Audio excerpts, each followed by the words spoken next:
Dalam nama Bapa dan Putra dan Roh Kudus, amin. Bu Bapak, saudara terkasih, kaum muda, adik-adik, salam bantul kasih, berkah dalam.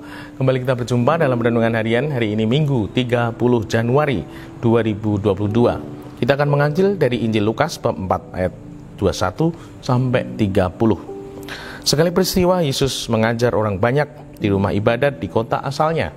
Katanya, pada hari ini genaplah nas kitab suci pada waktu kamu mendengarnya.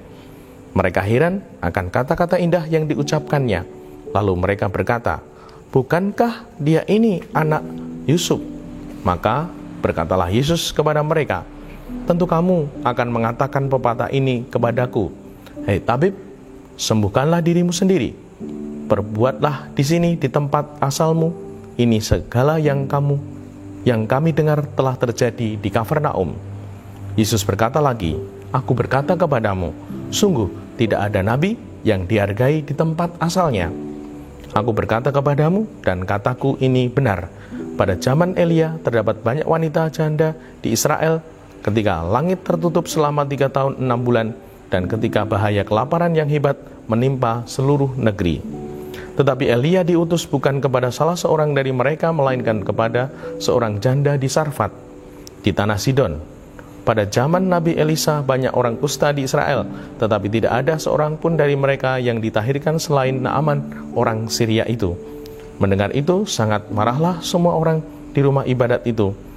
Mereka bangkit lalu menghalau Yesus ke luar kota dan membawa dia ke tebing gunung tempat kota itu terletak untuk melemparkan dia dari tebing itu. Tetapi Yesus berjalan lewat dari tengah-tengah mereka lalu pergi. Demikianlah Injil Tuhan. Terpujilah Kristus. Ibu bapak, saudara terkasih, Tuhan Yesus sendiri bersabda demikian. Yesus berkata lagi, aku berkata kepadamu, sungguh tidak ada nabi yang dihargai di tempat asalnya. Lalu bagaimana ini? Kok nabi tidak dihargai di tempat asalnya? Maka mari kita sungguh belajar dari Tuhan Yesus.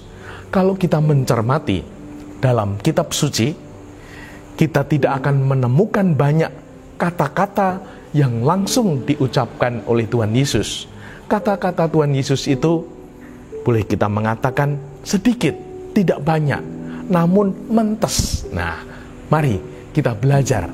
Apakah kata-kata kita itu mentes, berisi, berbobot, bukan hanya kata-kata yang kosong, namun sungguh kata-kata yang berisi.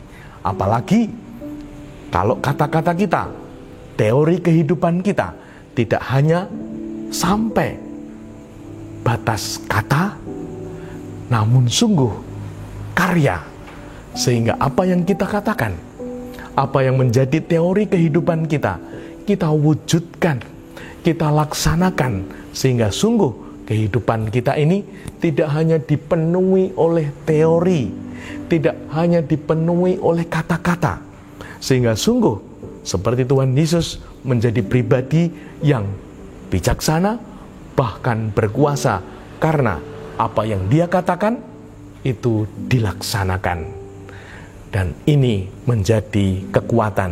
Nah, semoga kita sebagai bapak, sebagai ibu, sebagai anak, semoga kita menjadi pribadi-pribadi yang melaksanakan apa yang kita katakan, sehingga sungguh kita akan menjadi pribadi-pribadi yang berarti, pribadi-pribadi yang makin bermakna, pribadi-pribadi yang sungguh punya kekuatan, bahkan bisa dipercaya.